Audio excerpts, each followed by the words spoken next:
Okay, now I'm gonna have to go pull out that movie and watch it. Thank you, Jules, for that. Kind of nostalgic though. I'm cool with it. So, we are talking about Toy Story 5, rated PG, 1 hour and 42 minutes. I have to admit, before we start, I think I've seen one full Toy Story movie, and it was probably the original. Are you kidding me? I've seen just a piece of some of the sequels. Yes, I'm not joking. I like Toy Story, but not that much. I'm gonna call you out right now. Okay, go ahead. Okay, Do so it. Thommi had me go to this movie trivia thing. Like, I love movies, but I've seen so many that I don't just retain all the tiniest details. And one question was something like, in Toy Story 2, and I'm guessing it was Toy Story 2 at this moment, what was the name of the daycare? I'm like, what? Like, I saw the movie, yes. Do I remember all the details, like names of daycare or names on the box of tissue in the back? or the composer of the one song that was in the middle of the movie when he was doing the dance, and I'm like, so I invited her because she's like one of the only other people I know that's seen more movies than me. So I'm thinking, if I invite Jules, we're gonna win, right? Because I know my stuff, but she knows even more. So what had happened is I cried in the car after that was over because I knew nothing, and these people were insanely deep on all these movies. I was like, this is another level. I didn't know this level existed, and now I feel ashamed. And I'm gonna cry in my car. And I told you when I left, I cried in the car. I felt so low. This was super, super hard level, and the place was packed, and we ended up pairing up with some other people. And I think we got like 8th place out of like 15 teams or something like that. Let's not even mention that place. Standing room only in this little place, like. Yeah, that was not good. That was not good. It's like I know movies, but this is ridiculous. They're way deep with it. So yeah. Anyway, Sorry bringing about it back to Toy Story Toy 5. Story 5, which is rated PG, of course, 1 hour, 42 minutes long, and it stars Starring. Tom Hanks is back. Okay. A lot of the people are back, and Mhm. I was happy to see that. Yes. Tim Allen, Joan Cusack, Conan O'Brien, Craig Robinson. He's so funny. He's always funny. And Bad Bunny. All right. And there's a lot more in here. These are just the top villains, but yeah, Yeah. ton of stars in this movie. Oh, and we didn't mention Greta Lee, who's the new main character, Lilypad. Here we go. And Lilypad was so cute. We'll talk about that. All right, so what's going on in Toy Story 5? So Woody, Buzz, Jessie, and the rest of the gang's jobs are challenged when they're introduced to electronics, that's Lilypad, a new threat to playtime.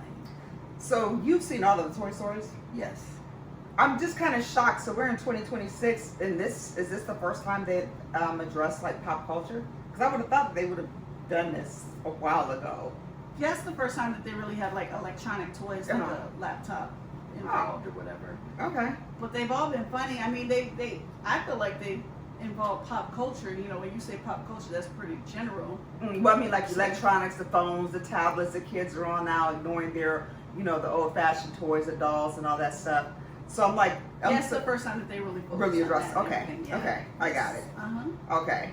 It was time. Well, yeah, and with there being 5, since you've seen them all, do you see a need for all 5? Like, you know how they get some sequels and they run them into the ground? Right. You're talking like Nightmare on Elm Street and a ton of other stuff. But apparently it's still popping? It's still popping. And then now that they're talking about electronics versus, toys and playing outside and stuff, yeah. they had a really narrow line to like not alienate the people that like the show, but also not alienate parents that also give their children electronic toys to occupy their time. So it was a thin line. It was a difficult line for them to traverse. But I think that they did fairly well. Good job. Mm-hmm. Yeah. Like we knew, of course, because we've seen the old one. We knew how the old school stuff goes. Playing with your dolls and kicking it with your kids outside. And now today's kids, they're all on tablets all the time. As soon as they get home, they're on tablets all day. They're playing on mom's phone. It's like the culture is just lost. We had such fun playing outside with our friends, baseball and skinning your knee and tearing your leg up on them wooden those metal pedals on your bike that they used to put on there. I don't know why they ever did that, but okay. But anyway, Keep your shoe on there, but still, it would tear your shins up. Your chain popping. go on bike ride with your friends. Like most kids, a lot of them don't do that these days, and it's so sad. You know, they're missing so much fun and camaraderie with their friends, and now everybody just texting each other. Like, no conversations? Yeah. And it's getting lost, and it's sad. So I'm hoping this movie, like some people see it, and it's like, you know what? I do need to make my kids go back outside and play. Yeah.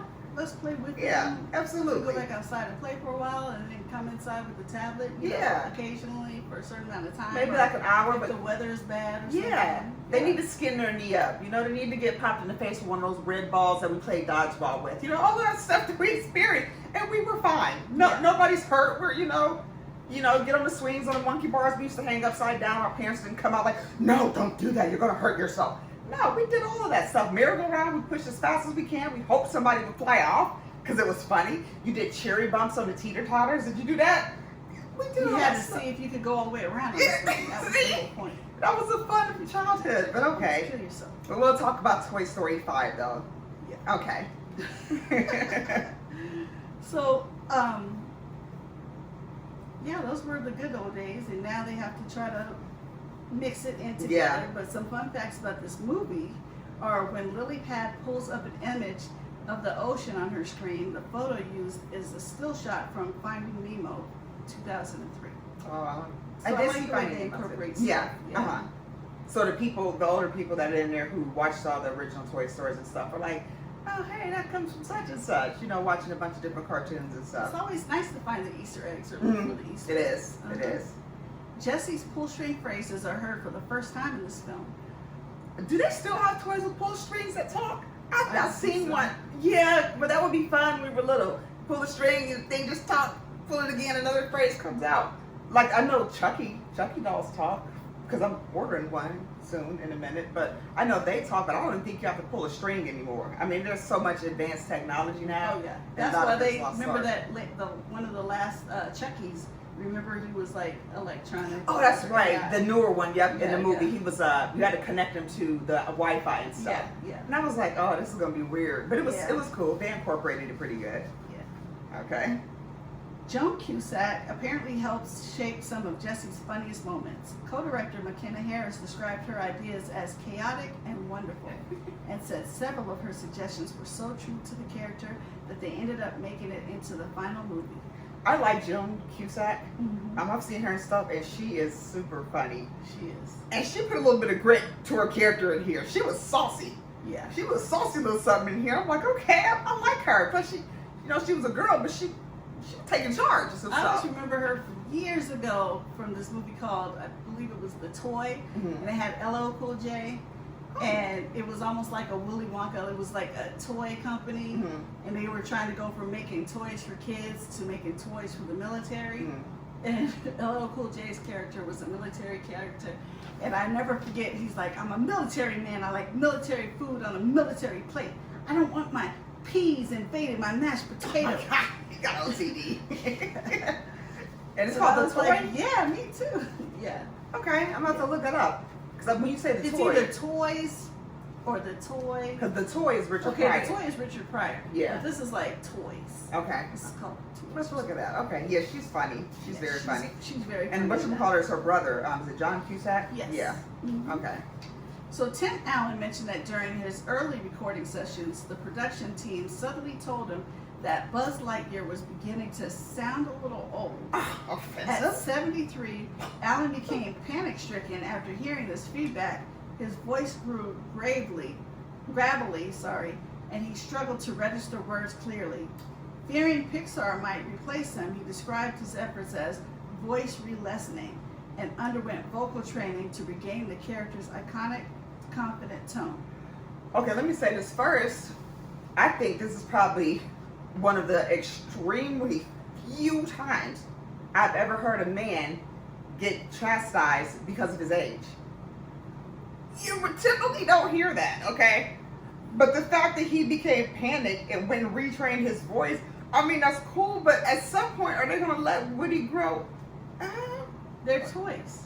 They don't. So they're supposed to just stay, I mean, but that's yes, going to be hard, though, vocally speaking. Woody had the little, shiner, like from being, played with a lot Yeah. and whatnot, and the hat coming on and off, Uh-huh. which made him look kind of old. But they're toys; they don't age like that, really. that's kind of, I mean, I kind of feel sorry for him this happened, but we know it happens in Hollywood. But to hear this happen in a cartoon, like, dude, just starting to sound old. I mean, it is what it is. At least he worked on it and was able Yeah. to get it back. Are you mad at Tim Allen? Despite Jessie being the lead character this time around, Tom Hanks still gets top billing as in the previous films. And to basically just kind of sum up a statement that he made about this, he was saying that he doesn't see a reason for Toy Story 6 to be produced. Right. He said, unless it's super good, don't run this franchise into the ground. I agree. That's what he's pretty much summed up. And I'm like, totally agree. I'm glad somebody actually finally said it, because you don't want to ruin the Toy Story franchise. Yeah, like you were asking earlier today, I made another one. And at first I was thinking, why? But then I saw that they were trying to incorporate new toys. With the, you know, since we're in 2026 and a lot of kids have iPads and stuff. So I'm like, okay, I'll give them this one. But yeah, I think we're done here. I think that they need to just let it go, because, you know, we enjoyed the old ones and we'll keep watching those. But I don't think we need a new one. Yeah. Let it end gracefully. It's basically what you're saying. I can agree with that. Yeah. Okay. Are there extra scenes? Of course there are. It's an animated movie for children. So yes, there's a must-see scene about 2 minutes into the credits. You gotta see it. And then at the very end, there's another cute little scene. So if you hang around for that, you get a treat. Hang back with the kids. Okay, even though it's probably a lot of older adults in the audience too. Yeah. We're just fine. We had mostly older people. Yeah. The tomato meter, critics are giving it 92%. Okay. Popcorn meter is giving it 95%. Okay. So everybody liked it. I'm just going with the, with a strong 3. Okay. Like I said, I only seen the first one, so I'm not going to pretend like I've seen them all. I've seen the first one, maybe a little bit of the second one. But it's just pretty basic to me. Like I said, they did well with blending in the pop culture with it. And of course, it was necessary for these times we're living in. But it was just average to me, so I'm just going with the 3. I agree with you, and I'm going to go with the 3 as well. I enjoyed it, and you get a little bit of Jessie's backstory, so I appreciate that. It's almost like an origin story for her. So I really did like that. Do they need to make more? I don't think so. But do I feel like, if you like Toy Story, you should watch this? Yes, I do. And you wouldn't go wrong spending, matinee prices. But if you're just a huge Toy Story fan, you might not mind paying full price. But I suggest matinee. Yeah, I highly suggest matinee as well. And it's probably going to be at theaters for quite some time and not streaming anytime soon. So yeah, if you're a Toy Story fan, check it out, matinee at the movies. It's decent. So, all right. Well, thank you for tuning in to our review of Toy Story 5.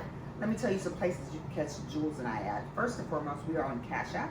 Any donations you would like to make are truly appreciated. They are. You can also find us on Facebook. We're on YouTube, Instagram, and now you can also find us on TikTok. So don't forget to like, subscribe, share, chat, follow, and then follow us to the next review. We'll see you there. Bye. Bye-bye.